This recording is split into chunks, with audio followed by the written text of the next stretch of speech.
Hello again, brothers and sisters, and have a wonderful morning to all of you. And welcome again to our daily Bible verse ministry.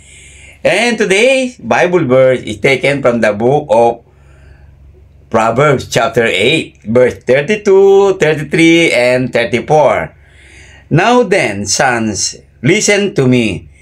For blessed are those who keep my ways. Listen to instruction and be wise, and do not neglect it. Blessed is the person who listens to me, watching daily at my gates, waiting at my doorstep. Please do not forget to subscribe on our YouTube channel. Always remember the Daily Bible Verse Ministry. And in Tagalog, at ngayon, aking anak, ako nga ay pakinggan.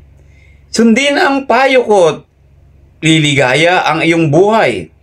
Upang maging matalino, ang turo ko ay dinggin mo. Huwag mong pababayaan, nilalayuan ito. Mapalad ang taong sa akin ay nakikinig. Sa akin ay nag-aabang at palaging nakatitig. We are so blessed today because the Lord always shows how He loves us. Again, He reminded us not to neglect all His instruction. We must not ignore all His ways. And most of all, we must always listen to His wonderful words that God has given to us.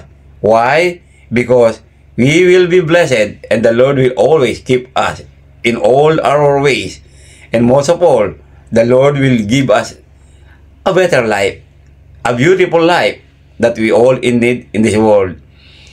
Kaya po mga kapatid, huwag po nating ipagwalang bahala o i-ignore ang mga aral ng Panginoon Diyos. Patuloy tayong magmasid sa Kanya. Patuloy po tayong tumingin sa Panginoon Diyos at magiging maganda, magiging masagana ang ating mga buhay. Kaya po patuloy tayong makinig sa mga aral ng salita ng Panginoon.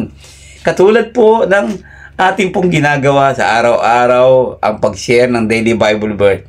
Painggan po natin to sapagkat ang kanyang pangako, blessed is the person who listens to me. Pagpapalain tayo ng Panginoon. At sinabi niya rito sa wikang Tagalog naman sa atin, sundin ng payo, tayo ay liligaya ang ating mga buhay. Kaya po mga kapatid, huwag natin ipagwalang bahala ang salita ng Panginoon. Painggan natin lagi ang Panginoon Diyos sapagkat ang kanyang mga salita ay buhay. The Word of God is the lamp unto our feet. So, patuloy tayong makinig. Patuloy tayong magpahayag ng kanyang mga salita. Muli, inaanyayahan ko kay mamayang gabi. Manood po tayo ng Bible study. At si Brother Elmer Saison naman po ang magtuturo sa atin. Tayo pong lahat ay makapakinig ng salita ng Panginoon. Ito nga po ang sanabi, huwag nating ipagwalang bahala ang pag-aaral ng salita ng Diyos. Magandang araw po sa inyo lahat at patuloy tayo pagpalain ng Panginoon. Always keep safe. Mag-ingat po tayong lahat mga kapatid.